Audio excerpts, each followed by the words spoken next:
ติ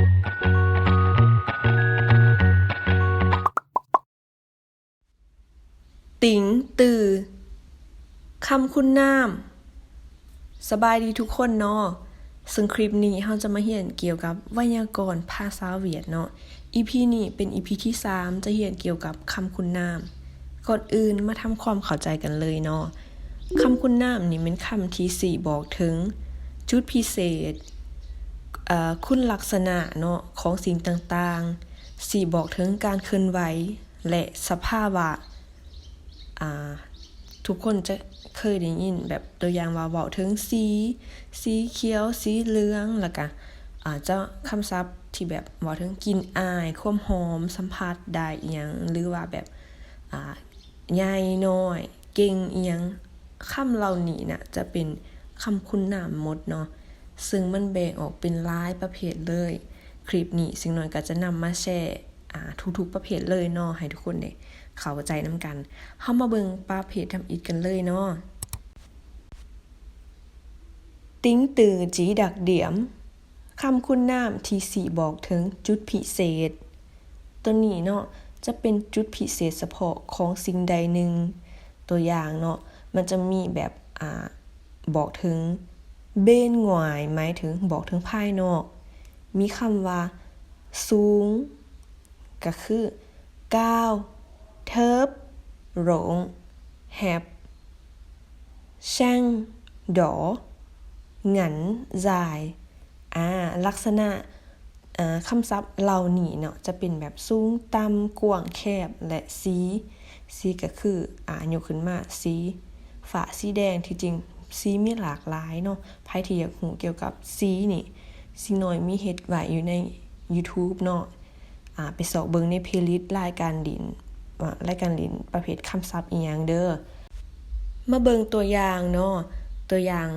สิ่งน้อยจะยกให้มาเบิ่งประโยคนึงเด้อbạn kia cao như trong lớp มีความหมายว่าผู้นั้นสูงกว่าหมู่ในห้องเนาะก้าวก็แปลว่าสูงเยิดก็ที่สุดหรือว่าแบบอันที่1ทำอิฐเนาะเลิฟหมายถึงห้องเรียนเด้อต่อมาเฮาจะมาเบิ่งติ้นตือจีดักเดี่ยมเบนจ้องก็คือคำคุณนามที่สิบอกถึงจุดพิเศษภายในนั่นเองเนาะจะมีคำว่าโต๊ดเสาง่วนจำจีเบนบีก็มีประมาณนี้เนาะอันนี้มันยกตัวอย่างจะเป็นประเภทนี้เนาะโต๊ดก็แปลว่าดีเสาแปลว่าซัวง่วนแม่นหมายถึงหูความคำหูเด้อจำจีก็ดูมันผักเพียรเนาะเบนบีมีความหมายว่ามันคงเหนียวแน่นมาเบิ่งตัวอย่างกันเลยทุกคนเจ้าโตยหอกเลิบใบแบจัดงอนล้านข่อยเฮียนม.2 หน่อหูความหลายเจ้ามีความหมายว่าหลานลูกหลานหอกเลิบใบมีความหมายว่าเฮียนม.2 เมื่อเทียบใส่บ้านเฮาเด้อแบะหมายถึงคนน้อยน้องน้อยเนาะเชิดง่วนหมายถึงว่าหูความคำหูที่สุดเลยประมาณนี้เนาะทุกคนเนาะมาเบิ่งประเภทต่อมาติ้นตือจีติ้นจัดคำคุณนามที่สี่บอกถึงลักษณะตัวอย่างคำนี้เนาะวุยแหวทูวีเจเกินเหลื่อยเบี้ยงซึ่งคำว่าทูวีก็แปลว่าน่าสนใจเจเกินนี่มันเข้าหาง่ายความหมายว่าเฟรนลี่อีหยังประมาณนี้น่ะบ่แบบบ่ยิงบ่หยังเนาะเดี๋ยวสิ่งน้อยจะอ่านให้ฟังเนาะทุกคนเบิ่งความหมายตามหูปตื่มเด้อโต๊ดเสาง่วนฮือหนังแหยเชาชักชวนแฉเหี่ยวกว่าเทียดถึกเหมาะกับความเป็นจริงซึ่งความหมายแต่ละคำศัพท์กะประมาณนั้นเนาะคำว่า ส่วนแสกับแบบราบรื่นบ่มีหยังขัดสนเนาะอันนี้แบบก็คล้ายๆกับว่าเว้าถึงหน้าที่เวียกงานอีหยังประมาณนี้เหี่ยวกว่าหมายถึงประสิทธิภาพหรือว่าผลที่ได้รับเนาะเฮามาเบิ่งประโยคตัวอย่างกันเลยbuổi đi chơi này rất thú vị มีความหมายว่าตอนไปหลินมื้อนี้น่าสนใจหลายคำว่าบวยหมายถึงคาบตอนเนาะดีเจยหมายถึงไปหลินไหนหมายถึงนี่พี่ประเภทต่อมาติ้งตื่อจีจางท้ายคำคุณนามที่บอกถึงสภาวะจางท้ายหมายถึงสภาวะเนาะตัวอย่างคำศัพท์แต่ละคำศัพท์เดี๋ยวสิหน่อยจะอ่านให้ฟังเด้อหายเฮือกหมายถึงตลกเกียนเหยินอดทนน้องติ้นใจฮ้อนหลันลุงเมื่นเสยนั่งดมขึงขังมั่งหม้อหรือว่าแบบสไตล์แบบกระตือรือร้นนะโขหมายถึงทุกข์ยากอยากเข็นโอมเจ็บป่วยโซ่แขวแข็งแห้งเดาเจ็บปวดเอียนติ๋งสงบเงียบโอนอาวนั่นเนื่องอึกกระทึกมาเบิ่งประโยคตัวอย่างกันเลย Vì bị ốm nên tôi không thể đi học được เพราะบ่สบายหรือว่าเป็นไข้เนาะข้อยจึงบ่สามารถไปเรียนได้ vì มีความหมายว่าเพราะว่าย้อนว่า không thể มีความหมายว่าบ่สามารถ đi học หมายถึงไปเรียน được หมายถึงได้ tính từ chỉ phẩm chất คำคุณนามสิบอกคุณภาพหรือว่าคุณธาตุตัวอย่างคำว่าโต๊ดเสาแฉกเบิ่นดุ๋มชายเห็นยัดตัวอย่างเนาะประโยคนี้ทุกคนbạn ấy nói sai rồi ล่าวผู้นั้นเว้าผิดแล้วทุกคนสามารถนำเอาคำศัพท์แต่ละคำศัพท์ไปตั้งเป็นประโยคก็ได้เนาะเพื่อฝึกตนเองในการสร้างประโยคและฝึกในการสื่อสารกับหมู่เพื่อนเวียดนามเด้อติ้งตื่อจีเหมาซักคำคุณนามสิบอกถึงสีสันก็จะง่ายเลยเนาะตัวนี้ก็จะเป็นสีต่างๆที่ทุกคนหูอยู่แล้วมีตัวอย่างมาประกอบเนาะตัวอย่างว่าคำศัพท์เกี่ยวกับสีแช่งหรือว่าชั้นดอติ้มหว่างจังแดนเวิ้นๆเนาะจำ3เม็ดไปก็คือมีหลายสีแต่สิหน่อยเอามาเพียงเท่านี้เนาะถ้าจะสร้างเป็นประโยคกันง่ายๆเลย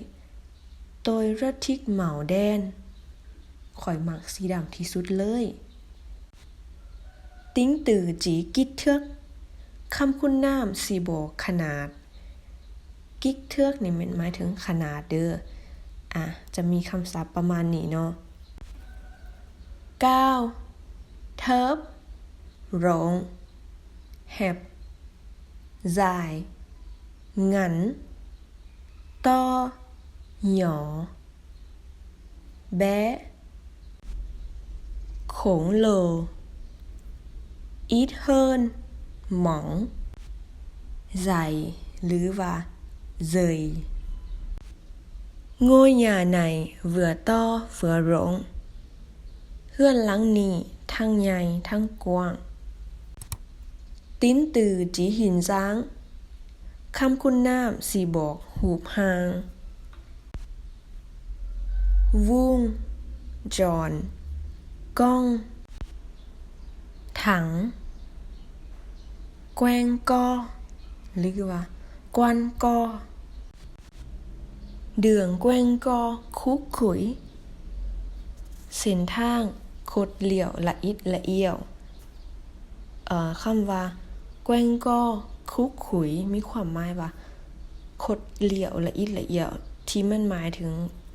อันเส้นทางหรือว่าถนนหนทางติ้งตือจีเอิ้มท่านหรือว่าติ้งตือจีเอิ้มแท่ง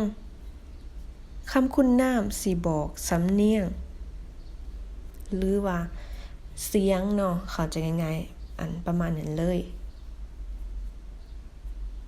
โอนอาวจมบงว่างtiếng ồn của mấy đứa nhỏ chơi game ở trong phòng xiếng bôn xeoของพวกเด็กน้อยเล่นเกมอยู่ในห้อง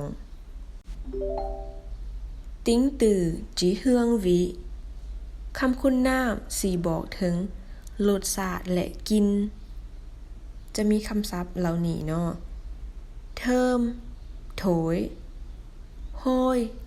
ใกล้โหนงงอดดังจั่วแต้งหรือว่าตั้นแม่เนาจีเทิมเทแม่เฮ็ดหยังกินหอมแท้เดเนาอันหมายถึงแตงกินคั่วกินเทิมก็หมายถึงหอมเทกับมีความหมายว่าคือจังซั่นดังนั้นเป็นแนวนั้นเนาะแต่ว่าเฮามาแปลประโยคนี้ให้มีความหมายที่ว่าฟังละม่วนเข้าใจง่ายแล้วก็เน้นย้ำเติมเนาะว่าอีเมเราเฮ็ดหยังกินคือมาแบบหอมแท้แบบหอมคือจังซั่นนะความหมายย้ำว่ากินมันหอมหลายนะหอมแท้เด้จังซี่นะทุกคนติ้นตือจีมืบโด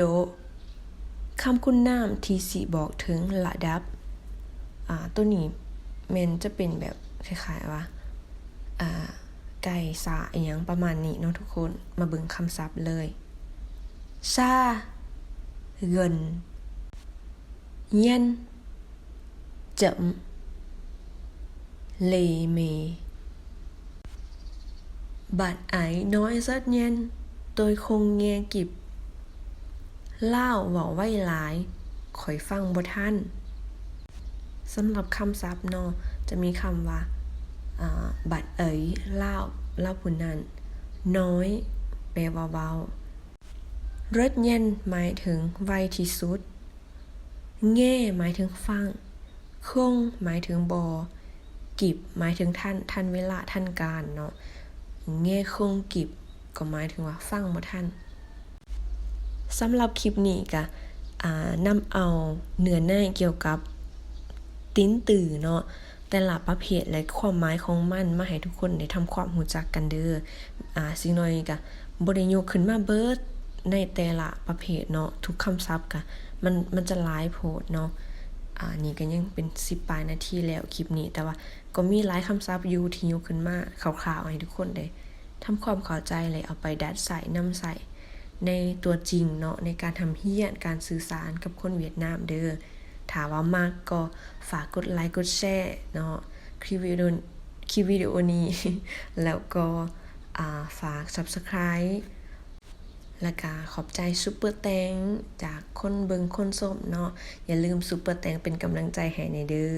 ซองสิ่งน้อยเปิดทำซุปเปอร์แตงแล้วเด้อกะหวังว่าจะมากับคลิปนี้เนาะเฮามีหยังก็มาแลกเปลี่ยนกันคอมเมนต์อยู่รุมคลิปวิดีโอนี้เด้อผิดพลาดประการใดก็ขอโทษขออภัยทุกคนเด้อเฮาพบกันใหม่ในคลิปวิดีโอหน้าเด้อซินเจ้า